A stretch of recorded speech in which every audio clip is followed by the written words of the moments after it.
Welcome to Home Cooked Stories, the podcast that brings flavor and inspiration to your ears. I'm your host, Julia Darling, a working mother with a family of 5 to feed and an insatiable appetite for all things food. Inspired by the life lessons from my mom, I believe food has profound links to our lives, from family recipes that leave a legacy, to the culinary journeys that define our travels, and the food that shapes our culture and lifestyle. Join me on this audio adventure as we dig into delicious topics, bringing more meaning and connectivity to our lives. And yes, we'll definitely work up an appetite. Remember, food isn't just what's on your plate. It helps tell the story of who you are. So wherever you are in this moment, pull up a seat and tune in, because life's too short for bland stories and boring meals. Welcome to Home Cooked Stories.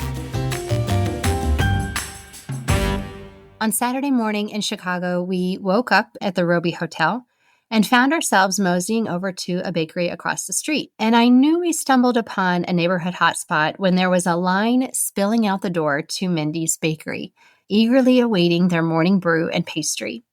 And come to find out, Mindy Segal, the owner of Mindy's Bakery, was a 5-time nominee and a 2012 recipient of the Outstanding Pastry Chef Award from the James Beard Foundation. I knew I was in the right place the moment we walked in the door and I stared at this beautiful counter of pastries. So with a latte in hand and a ham and cheese croissant resting in my lap, my girlfriends and I shared a park bench alongside a pesky pigeon before we set out for the Ruby Room, where we had made appointments for massages, and lots more was in store for our first full day in Chicago. With no makeup on, we were dressed in our athleisure as casual as can be, and we're just happy to be chatting over coffee in the city where we met. And that's really when it sunk in.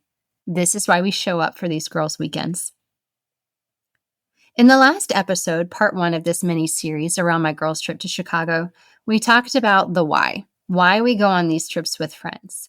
And we talked about the benefits that it provides. There's the joy and the anticipation of planning it, and how you find yourselves reaching out and connecting with one another more often as you plan the details of this trip.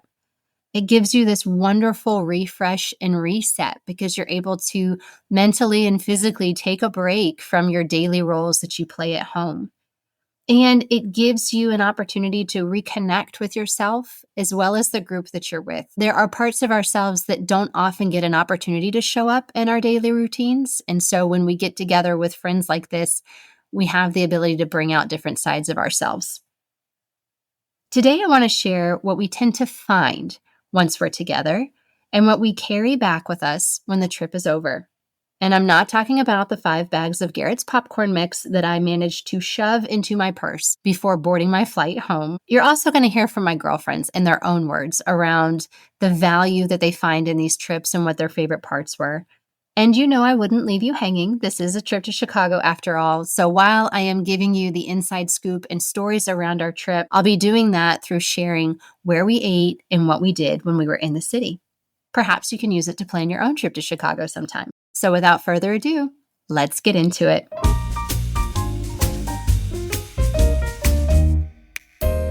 One of the things I always look forward to when getting together with a group of women, especially a group that has known each other for so long, is the amount of laughter and giddiness that comes. It's different than any other humor you have in any other relationship in your life, your children, your parents, even your own husband. It's just when girls get together and giggle, it relieves so much stress and just brings so much happiness. And I have a huge smile on my face for days after I have one of those good girls get-togethers. I think one of the core reflections that I have found in having a few of these girls' trips under my belt now is the different versions of ourselves that come alive when we are with friends, and old friends in particular that you know really well. There's the sassy side, this silly sense of humor, or in my case, the curse words that somehow seem to flow out a little bit more freely as if they are a part of my everyday vernacular. And I don't know why I just felt the need to share that with you. But that is one of the things, that's one of the ways that, that side of myself comes out a little bit easier, a little bit more freely when I'm not at home and having to play mom all of the time.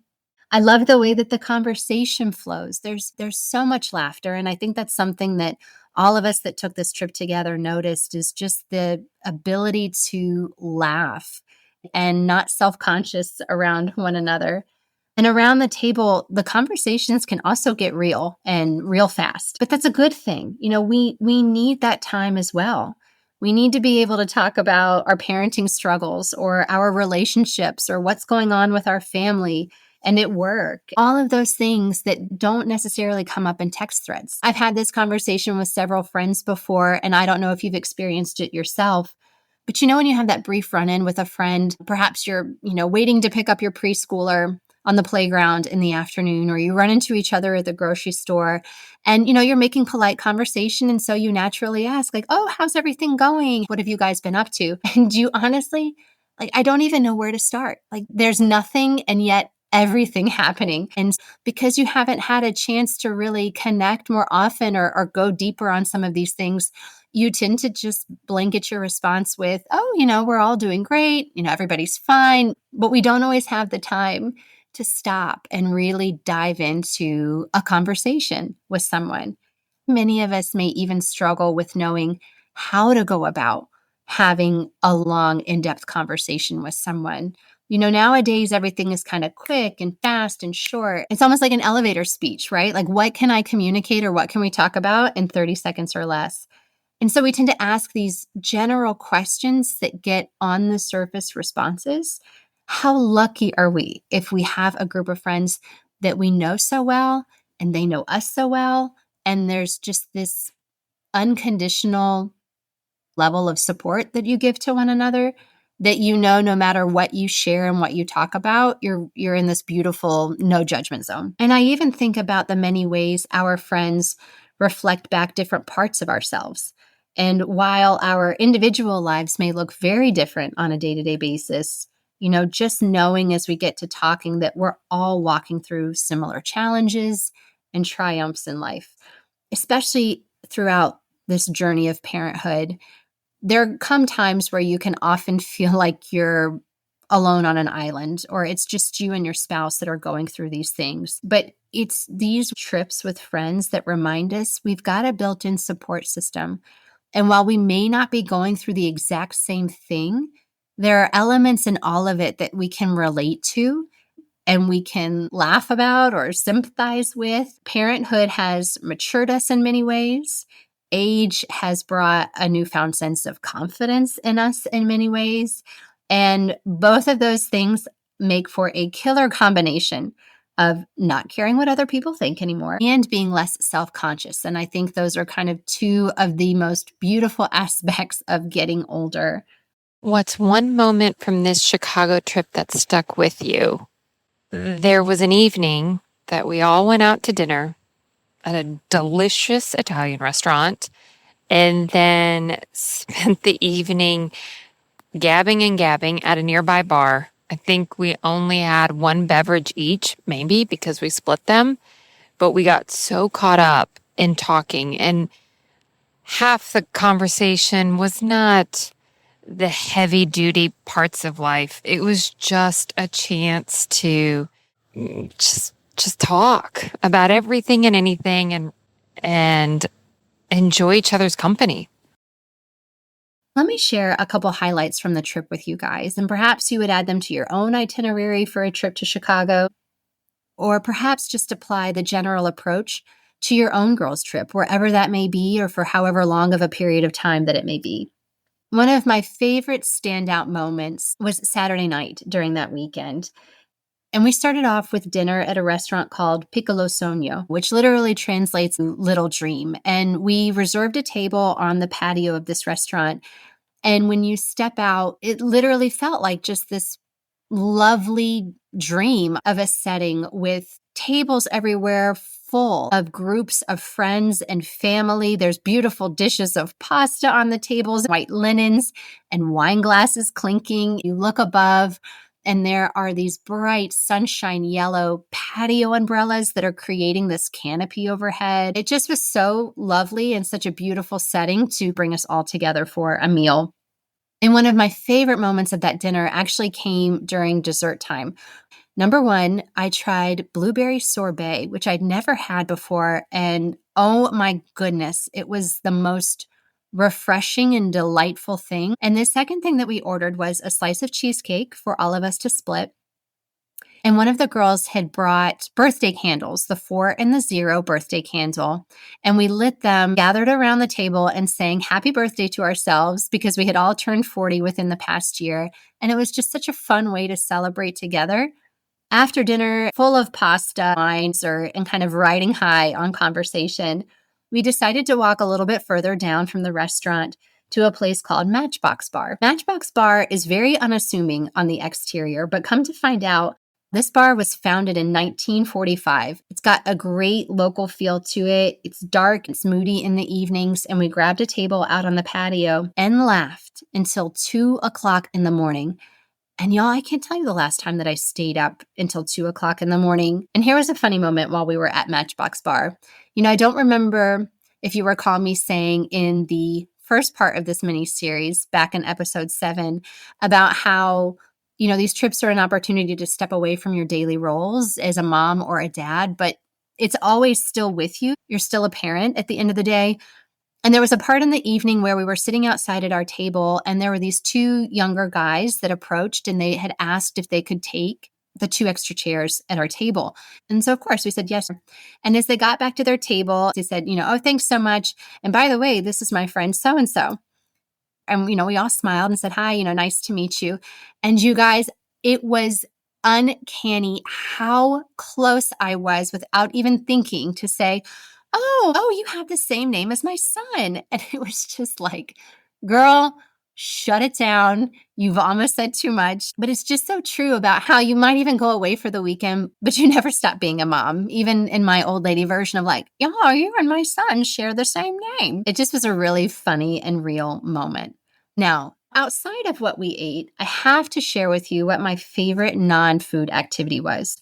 We made appointments for massages at the Ruby Room. If massages, crystals, energy healing, and tarot card readings are your thing, you will love the Ruby Room. And it wasn't even necessarily mine. It just came highly recommended and the reviews looked wonderful. I can't remember the last time I had a massage, and it seemed like a girls' weekend was the perfect opportunity to do a little bit of pampering. I had a crystal massage, which is basically a full body custom massage using Himalayan salt crystals. And you guys, it was 90 minutes of pure zen and bliss. I would highly recommend it. And our experience at the Ruby Room really dovetails nicely into this notion of girls' trips opening the door to bring a little bit more spontaneity into our lives. While we were at the Ruby Room, there was a girl that worked there that got to chatting with us, and turns out she was offering tarot card readings that day. And I don't know if it's the Sagittarius within me and just, being open to a new adventure and a new experience, but I thought, sure, why not? I've never done one before, and I got my tarot card reading done for 30 minutes. It's just really intriguing and fascinating to have that experience. And then it gave us something to go and chat about afterwards. And so keeping with that idea of spontaneity and being in Chicago and in this particular neighborhood of Wicker Park, here's what I love about what starts to happen. We don't overplan our trip. Leave room to discover and to pop into places that speak to you, because you're going to stumble upon things that you weren't aware of or you didn't know about. So give yourselves time and room to do that. And here's an example of how that happened for us. After the Ruby Room, we started to walk, and one of the girls saw a rainbow cone store. And we had to go in because it was just very nostalgic for her and her childhood years in Chicago. And Rainbow Cone is known for their layers of different flavors of ice cream that appear to be like piled mile high in an ice cream cone. And so we stopped in, she grabbed a rainbow cone, others of us got an ice cream or a milkshake, and we sat and kind of got to catch up about our experience over massages and over our tarot card readings. And after that, we got back to walking and stumbled upon a restaurant called Tortello. And in the windows, you can see a dozen different varieties of fresh handmade pastas. And so, of course, we had to pop in. And no sooner than stuffing our face with rainbow cones, we're sitting back down at a table and sharing olives and fried zucchini and a couple other platters. And I'm pretty sure dinner was like in another 2 hours. But that's what these trips are for. Keep your schedule open for spontaneity. Keep those clothes loose and with elastic so that you can eat and indulge as much as you want. That's what these weekends are for.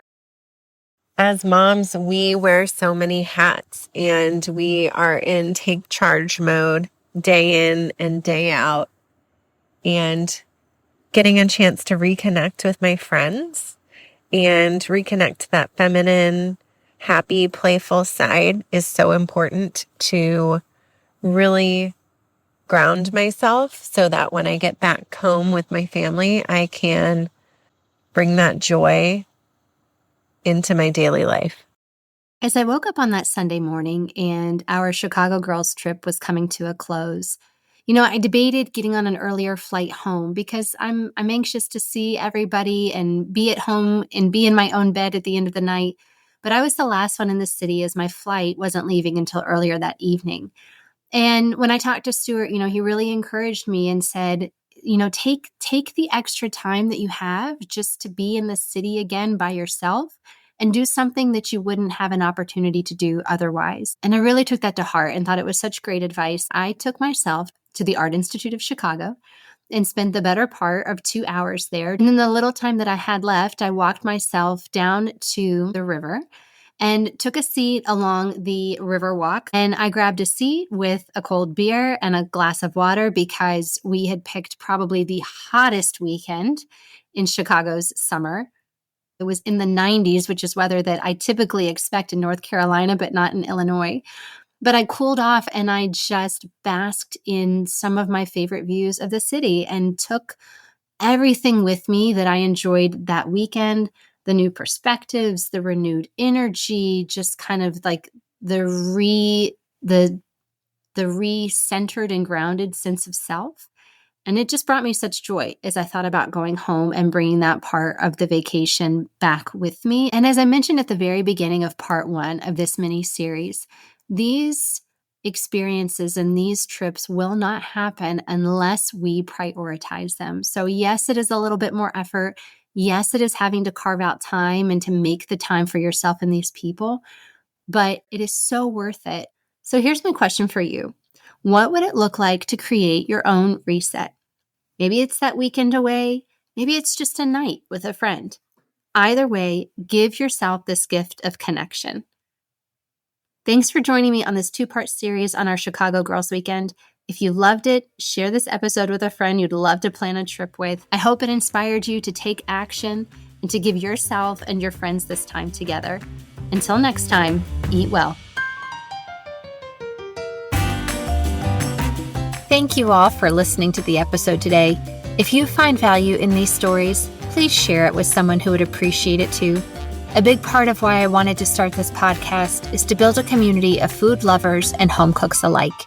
You taking less than a minute out of your day to share an episode, subscribe to the podcast, or leave a review is the greatest form of validation and means so much because it is helping us to build that community and connection with one another. Remember, a good story is meant to be shared. Until next time, eat well.